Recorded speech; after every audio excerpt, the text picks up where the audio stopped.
So, you're putting this film together. You wrote the script.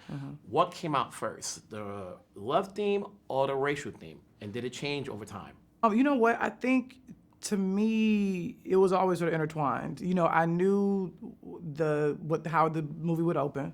I had that, but then I really wanted to just focus on these two characters, revealing them to each other, to the audience, and them sort of becoming freer as they went on this journey.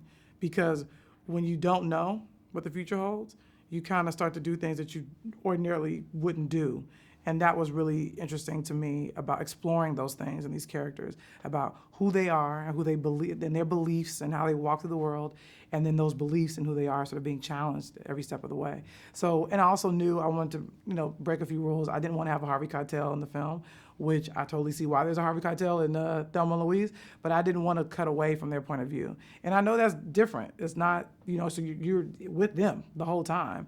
And the whole name thing, I was like, don't want to talk, they have to give them names. And so I knew I was doing different things, which is going to make it difficult for someone sitting there watching it who watches movies all the time. They're like, well, wait a minute, it doesn't have this or it doesn't have that, or what's going on here. And also, too, I knew I wanted to speak particularly in a very Black language. I wanted it to sound like us. I wanted the cadence to be very specific. And I really wanted it to be a specific story for us. And if people wanted to come in and listen in, cool. But this was really a love letter to my people, truly. You just mentioned you're breaking rules, and you're bringing in Lena. It's her first film, and as a producer of the movie, were you given notes by, obviously the studio, other producers, as far as what you can and can't do? Oh no, we had final cut, and when I wrote it on spec, I didn't get paid. I just wanted to write it, which I like doing. I don't like to okay, I have an idea, pay me to write the thing, because then there's something that comes with that money. So I said, I don't want that. I just want to write a script by myself on my own. And so I did. And I was working on it while we actually were filming Thanksgiving. And I was having that experience with Melina, and we were vibing and connecting.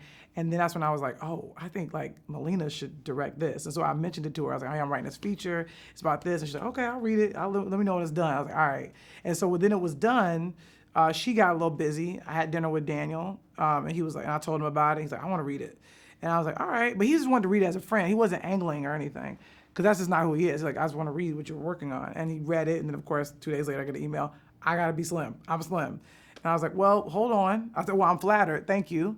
I appreciate it. I said, but I really want Melina to direct it. And so I said, she has to read it. And then if she wants to do it, I'm gonna have her come sit with you, and then y'all have a conversation. And he was like, okay, I'll wait. And so he did. He waited a few months for Melina to read it. She's like, yep, this is my first feature. Because I didn't care that it was her first. I was just like, she's the person to bring what I'm trying to do to life. I just knew it. And so I was like, and I knew she hadn't directed a feature before. I knew a lot went into that decision, but I was like, trust me, this your first movie. It's my first movie. It's our first movie. And then she was like, yeah, I agree. Let's do it. So I told her, I said, Daniel Kaluuya want to be Slim. She was like, Daniel Kaluuya is not Slim. I was like, I get that, but I think he might be. So just go sit with him. She does. They have a 5-hour coffee. She pretty much offers it to him at the table.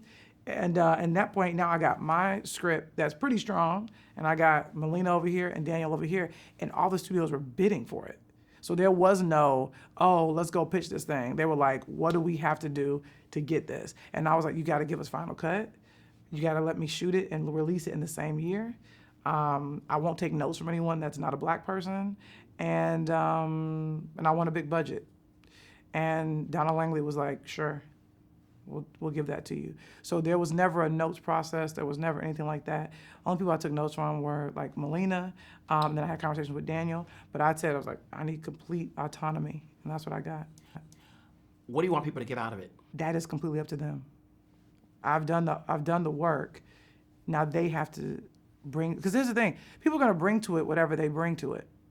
And because here's the deal, if you're a Black person with a father who's a cop, if you're a person who grew up with your parents being in prison, you are going to have a completely different experience. But to me, I believe both, whatever your experience is, it's valid.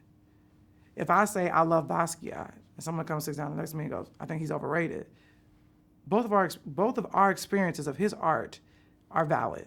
Neither one of us is wrong. you know? Even though somebody could argue, you're crazy. No. We have a right to feel how we want to feel about art. It's subjective. It's supposed to be. So I would never tell someone how to feel after watching my movie because I don't know your journey. I don't know your trauma. I don't know what you brought to this movie. And if somebody don't fuck with it, that's cool. If they do, that's cool too. I'm done already. I've done my part. So when somebody comes to the movie, it's time for them to do theirs. If that makes sense. Yes, it does. Okay. All cool. right. Thanks a lot. Thank you, man. All right. I always enjoy talking to you, bro.